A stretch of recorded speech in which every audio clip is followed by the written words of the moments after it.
Où en est-on lorsqu'on parle de l'électrification rurale au Bénin? Nous recevons Alain Ronka, expert en énergie, pour nous donner sa version des faits. Voilà. Monsieur Ronka, merci d'être là. Merci beaucoup, madame la journaliste. La semaine, ça s'est bien passé. On amorce la descente là. Le week-end s'annonce bien. Bien sûr, ça va. Eh oui, très bien habillé, traditionnellement bien habillé. Merci beaucoup. J'aime bien le couvre-chef surtout. C'est vrai. Eh oui. Merci. Tout droit de Porto Novo là? Oh, oui, pour ça, oui. Pas pour moi-même, oui. Oui, je ne comprends pas pour vous-même, monsieur Ronka. Alors, lorsqu'on parle de l'électrification rurale, est-ce qu'on peut avoir aujourd'hui votre avis sur la situation actuelle du Bénin? Lorsqu'on parle de l'électrification rurale, où en sommes-nous? Merci beaucoup pour la question. D'abord, je vous remercie pour le fait d'avoir, n'est-ce pas, pris ce sujet comme un sujet d'importance. Et c'est effectivement un sujet d'importance au regard de l'enjeu que représente l'accès à l'énergie, non pas seulement au Bénin, mais dans l'ensemble du monde. Cela est d'autant plus vrai qu'aujourd'hui, nous parlons des ODD, des objectifs du développement durable, qui, dans l'objectif numéro 7, place l'accès à l'énergie de tous, à une énergie de qualité, comme étant un objectif majeur à atteindre. Alors, l'électrification rurale, donc, ça devient alors une problématique importante. Au Bénin, un chiffre pour illustrer tout ceci, 6,9% en 2016. 6,9% en 2016, selon les chiffres officiels. C'est donc le taux d'accès. Donc la majorité des Béninois n'a pas encore l'électricité chez elle. Mais bien sûr, là nous sommes en zone rurale. Quand on vient au plan national, ce n'est pas forcément très reluisant non plus. Nous tournons autour de 30% au plan national. Ça veut dire qu'au plan... au niveau donc déjà à Cotonou, il y a encore des ménages qui vivent sans lumière. Oui, il y a encore des ménages qui vivent sans lumière dans des zones périphériques, bien sûr. Dans les zones périphériques, il y a encore des ménages qui vivent sans lumière. Je vous donne le chiffre global, par exemple, en matière, en milieu urbain. En milieu urbain, nous sommes autour de 54,5-55%. Vous voyez, ça veut dire que si on prend toutes les villes de notre pays, sur 100, il y a environ 55 personnes qui ont accès, c'est-à-dire qui ont l'énergie chez eux. Vous voyez, ça c'est le taux, par exemple, en milieu urbain. Je vous donne, le sujet c'est le milieu rural. En milieu rural, donc je dis, nous sommes à 6,9%. Certains chiffres vont jusqu'à 7,1%, mais ça reste absolument faible quand on compare maintenant d'abord à la moyenne nationale et puis quand on compare à ce qui se passe dans les autres pays. D'accord. Alors, vous parlez tantôt des enjeux. Si aujourd'hui nous en sommes à 6,9% ou 7% selon d'autres, on parle d'ODD là. Ça veut dire que le Bénin n'est pas encore en mesure d'atteindre cet objectif-là, du développement durable. Alors, c'est là peut-être qu'il faut apporter des précisions. Les ODD, c'est quand? C'est depuis 2015 seulement, vous voyez. Ça veut dire que le temps de mettre tout ce système en marche et de viser les objectifs à l'horizon de 2020, 2025, 2030 et puis 2035 selon le programme, on va faire des efforts pour améliorer qualitativement ce taux. Je parle, par exemple, l'objectif des Nations Unies, il y a un objectif, une initiative des Nations Unies pour l'énergie durable pour tous, c'est comme ça on l'appelle, ça vise 100% d'accès d'ici 2035 par exemple. Vous voyez, ça veut dire qu'on est conscient du problème et on est prêt à prendre des mesures, et on doit être prêt plutôt à prendre des mesures pour atteindre leurs objectifs temporels qui sont fixés. Le Bénin, avec l'ensemble de ses partenaires techniques et financiers, les investissements qui sont faits, on peut dire oui que les objectifs pourraient être atteints. Mais déjà, il faut maintenir, non seulement maintenir le rythme actuel, mais l'accélérer. Je vous donne un autre chiffre, par exemple. Au Bénin, en moyenne, il y a 85, c'est la moyenne, la limite supérieure, environ 85 localités qui sont électrifiées chaque année. Nous avons plus de 10 000 localités. Et si je dis que nous sommes à un taux d'accès de 6,9%, nous sommes à un taux de couverture de 28%. Et si vous enlevez, vous faites 28% de 10 000, vous voyez ce qui reste. Alors, si nous électrifions seulement 85 par an, il nous faut peut-être plus de 30 ans à ce rythme-là pour dire, ben, écoutez... Il faudra accélérer les choses. Il faudra accélérer les choses. C'est justement là où nous avons un travail à faire. Nous tous les Béninois, mais surtout les dirigeants à divers niveaux, ont un travail à faire. Pas seulement les dirigeants, mais le secteur privé aussi. Les populations aussi ont un travail à faire. Parce que là, vous voyez, quand on Quel parle... est le rôle des populations là? Très bien, c'est ce que j'allais vous dire. Quand on prend l'électrification rurale, en l'état actuel des choses, il est illusoire de penser que tout le monde pourra être raccordé au réseau d'ici 20 ans. C'est impossible, objectivement. Objectivement, c'est impossible. C'est impossible. Quand je dis raccordé au réseau, c'est-à-dire que tout le monde va être raccordé au réseau national que gère la Société béninoise d'énergie électrique. C'est impossible. Pourquoi? Il y a le réseau aujourd'hui passe à un point A, par exemple, mais il y a une localité qui est peut-être à 50 km. Et dans cette localité, il y a peut-être à peine 100 ménages ou 60 ménages. Économiquement, ce n'est pas rentable, ce n'est pas viable. Et ne me dites surtout pas que c'est une action sociale. Ne me dites surtout pas cela. Parce que je vais peut-être vous poser la question tout à l'heure, les enjeux d'une électrification rurale, je dirais, au point.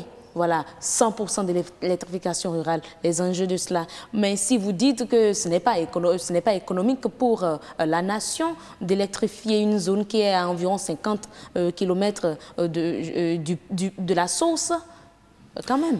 Ce n'est pas, je ne dis pas de ne pas électrifier une zone qui est à 50 km, par exemple, de la source. Je dis qu'il faut techniquement faire une étude comparative des différentes solutions qui s'offrent. La solution du réseau, qui est la solution conventionnelle jusque-là, elle n'est pas économiquement rentable, elle n'est même pas durable. Alors, il y a d'autres solutions qu'il faut explorer. Et c'est là où j'en venais. Ce sont ces solutions qu'on appelle, par exemple, le renouvelable, les énergies renouvelables. Ce n'est pas qu'on va laisser ces populations et attendre que ça soit économiquement viable. Absolument pas. Il faut mettre en œuvre d'autres solutions alternatives pour leur permettre d'avoir accès aujourd'hui. Et c'est là où intervient, comme on a commencé par le dire, le rôle des populations. Lorsque je prends le cas des énergies solaires, par exemple, vous installez ce qu'on appelle les systèmes solaires domestiques. C'est une option qui est aujourd'hui en train d'être exploitée massivement aux populations. C'est deux choses. Soit les populations contribuent au coût, soit le gouvernement, et je doute fort qu'il ait le moyen de le faire d'ailleurs parce que le gap est grand, le gouvernement donc décide d'investir, d'offrir carrément ces solutions-là gratuitement à tous ces ménages parce que au nom d'un principe constitutionnel qui dit égalité des chances pour tous, égalité de tous devant la loi et tout, on peut dire ok, tout le monde doit l'avoir, donc je paye. Mais c'est impossible, on doit planifier. Et donc, en ce moment, il faut trouver un juste milieu qui soit une approche participative qui va consister à dire, OK, population, ça coûte 100 000 francs, c'est un exemple, hein, en fonction de vos besoins évalués, ça coûte 100 000 francs. Le gouvernement ou ses PTF, ses partenaires techniques et financiers, vont contribuer à hauteur de 50 000 francs. Trouver la contrepartie de 50 000 francs et ensemble, nous allons faire le job. Maintenant, ces populations peuvent dire, cette contrepartie de 50 000 francs, ça m'est difficile de trouver cash à cause de l'aspect saisonnier de leurs revenus, l'agriculture et tout le reste. Vous savez de quoi je parle. Alors, c'est en ce moment qu'intervient, par exemple, le privé, qui dit, OK, en attendant que vous ne trouviez les 50 000 francs en contrepartie, faites-nous peut-être un premier paiement de tel montant, selon le pouvoir d'achat du moment, et nous trouvons maintenant, nous autres, le privé, ce qui manque. La différence entre les 50 000 et ce qui aurait été versé au début par ces populations. Donc un partenariat public-privé. Bien sûr, sans ça, c'est impossible d'atteindre les objectifs. Bien sûr, c'est à là il faut venir. Mais il faut maintenant trouver un mécanisme pour que la population rurale, peut-être à 200 km de Cotonou, l'entreprise ou bien le privé en question est peut-être situé à Parakou et la population est à Boycon ou bien l'entreprise est à Cotonou pour ce qui est souvent le cas. Et puis l'autre côté, le client est à Tchoumi Tchoumi ou à Malanville et plus, ou bien quelque part à Djidja ou chez moi à Zobodome. Alors, vous ne trouvez pas l'argent, ils ne payent pas. Il n'y a pas un engagement sérieux pour payer. Ce programme ne peut pas durer comme ça. Ça veut dire que si une première phase réussit à électrifier 200 ménages et qu'il fallait attendre les résultats de cette première phase, évaluer les succès avant de procéder à une seconde phase, on peut décider de s'arrêter à cette première phase parce que ça ne permet pas de refinancer, il n'y a pas le refinancement. Ouais, le mécanisme de refinancement n'est pas huilé. Alors, dans ces conditions, il faut impliquer fortement, c'est une proposition de solution, les élus locaux. Pour les associer à ces enjeux-là, il faut les impliquer fortement. Parce que les énergies renouvelables, ce n'est pas accessible à tout le monde.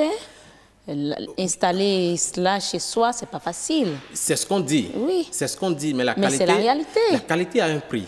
Vous savez, je dis souvent aux gens, avez-vous jamais calculé le prix de non-accès? Il faut d'abord commencer par calculer ce que ça coûte de ne pas avoir l'énergie chez soi, et le comparer à ce que ça coûte de l'avoir et faire la différence. Qu'est-ce que ça coûte de ne pas l'avoir? Mais je prends un exemple très simple. Oui. Vous finissez ici aujourd'hui, vous rentrez chez vous à 18h et vous vous rendez compte que depuis le matin, quand vous êtes sorti, il n'y avait plus de courant et votre frigo est éteint. Tout ce qui est dedans, décongelé. En principe, tout ça doit être jeté. Vous vous rendez compte que vous ne pouvez pas, après avoir tout fatigué, vous avez bien envie de déstresser devant la télé, il n'y a pas de télévision. Mais ça, ce n'est pas encore très grave. Il n'y a pas de lumière. Les enfants ne peuvent pas étudier. Les enfants ne peuvent pas étudier. Et tout. Quand on évalue économiquement cela, et cela est possible, quand on l'évalue économiquement, tout le monde. Pourquoi le gouvernement met autant de milliards, vous pensez? Ça, c'est l'exemple des ménages. Mais prenons l'exemple des industries, des petites et moyennes entreprises qui travaillent et créent du revenu, créent de la richesse simplement à cause de ça. En absence de courant, il y a le collectif des investisseurs privés du Bénin qui a fait une étude, je suis tombé fortuitement sur le rapport, où on a vu que le délestage coûte à l'économie béninoise plus de 2 points du PIB, c'est-à-dire 2% du PIB. Le délestage. On a eu également le développement du chef de l'État lorsqu'il était face aux centrales syndicales également. Tout à fait. Tout à fait. Alors, quand vous avez ces données-là, vous vous dites que ça ne coûte pas cher d'investir dans l'énergie. C'est ce qu'il faut faire. Parce que la présence de l'énergie est un moteur pour le développement de l'économie. Je vais prendre des exemples très, très simples. Nous sommes en communauté rurale. Une maison qui n'a pas de revenus, mais qui a eu la chance d'avoir un microcrédit aux plus pauvres, bien quelle que soit la dénomination actuelle, 200 000 francs. Avec 200 000 francs, il n'avait... Peut-être qu'elle va décider de vendre de la tomate, mais la tomate, ça court les rues au village. Par contre, ce qui ne court pas les rues, c'est les sachets de glace. Alors, un frigo de, je ne sais pas, 100 000 ou 150 000 francs pour démarrer et les petites choses qui vont avec. Tout le village est content parce que maintenant, on a de l'eau fraîche, on a de la glace. Ou bien les boissons de la Sobebra. Tout le village est content parce qu'on a maintenant des boissons fraîches qu'on peut prendre à tout moment chez Madame Inks ou Monsieur Z. Mais sans l'électrification, impossible. C'est impossible. Donc, en faisant ainsi, vous voyez que déjà, il y a ce qu'on appelle une création de revenus pour ce ménage et une amélioration de son niveau de vie. C'est comme ça que ça se passe. Mais lorsque une industrie, petite soit-elle, de transformation d'acajou, par exemple, décide de s'implanter dans un milieu de production d'acajou, parce qu'actuellement, notre pays, quand même, est en train de prendre un peu d'essor de ce point de vue. Il y a les efforts du gouvernement dans ce secteur aussi. Mais il se rend compte qu'il faut d'abord investir pour les machines, les équipements. Mais il faut en plus investir maintenant pour l'énergie. Elle est découragée. Elle préfère peut-être le pays d'à côté ou bien une autre région où d'abord le pouvoir d'achat est plus élevé, l'énergie est disponible, la population est plus grande et donc les acheteurs, les potentiels clients sont plus élevés. Donc si je comprends bien, sans électrification, impossible d'avoir un pays industrialisé. Impossible, il n'y a pas à jouer avec les mots. C'est absolument impossible. En l'état actuel des choses, comment pouvez-vous le faire? Il faut être compétitif. Aucune industrie, aucun investisseur ne vient investir parce que le pays est beau ou parce que ce qu'on a trop longtemps cru au Bénin, parce que le président est allé faire les salamalek ailleurs. C'est impossible. On va bien vous recevoir, mais à votre départ, quand on fait les calculs économiques de vannes, de tri, de durée de rentabilité et de tous ces coûts-là, on dira c'est bien beau, mais attendons encore un peu parce qu'ils n'ont pas encore réuni les conditions. Et aujourd'hui, nous disons l'énergie, ce n'est plus un luxe. Avant, c'était un produit de luxe. Oui. Mais aujourd'hui, c'est un facteur de production. C'est ça, c'est là où nous devons en venir. C'est un facteur de production. Donc, quand on en arrive là, il faut s'élever, il faut l'amener au rang des priorités pour les populations. Mais en retour, les populations que nous sommes devons aussi être prêts à payer le prix.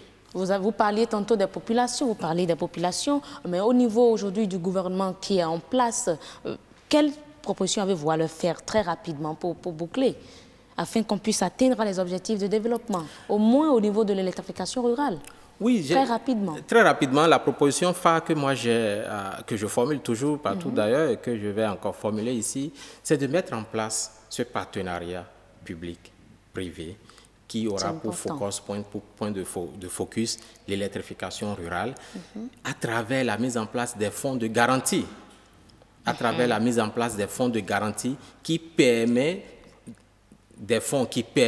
aux investisseurs privés, aux entreprises privées de prendre le risque de préfinancer pour être sûr qu'en cas de défaut de paiement du client final, le fonds pourra intervenir pour substituer. Mais avec la situation du pays, pourront-ils prendre ce risque-là, financièrement parlant, avec la situation économique du pays?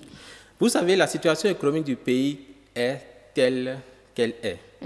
Mais il faut aussi savoir dans quel secteur il faut investir vite pour que le développement, pour que la croissance prenne très vite. Il faut revoir les priorités. Il faut donc revoir les priorités et décider. Voilà. Merci beaucoup. Merci, Monsieur Orunha. On parlait donc avec vous de l'électrification rurale. Là où nous en sommes, nous sommes pratiquement à 7,1%.